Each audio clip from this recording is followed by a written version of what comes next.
Neck piece cross பீஸை cut பண்ணி எப்படி ஜாயின் பண்றது பார்க்கலாம். இப்போ இதுதான் கிராஸ் பீஸ்க்கு எடுத்திருக்கேன். இப்போ கிராஸா வெட்டிக்கலாம்.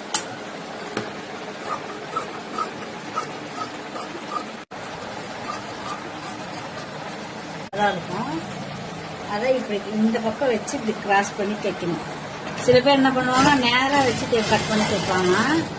இதை இப்படி கிராஸா இருக்குன்னா இப்படி வச்சு கொடுத்து தைச்சாதான் கிராஸ்ல வரும். இந்த பீஸ் கிராஸ்ல நான் அடிச்சுட்டேன். இந்த கிராஸ்ல அடிச்சுட்டு ஜாயிண்டோட தைக்கணும்னா இதை நீங்க இப்படி போட்டு இப்படி மடக்கணும். இது உள்ள, இது வெளியே, அது மாதிரி மாட்டிட்டு இந்த கிராஸ் பீஸை வச்சு தைச்சுக்கணும். அப்போ உங்களுக்கு ஸ்ட்ரெயிட்டா கரெக்டா ஒரே லெவல்லே வந்துடும்.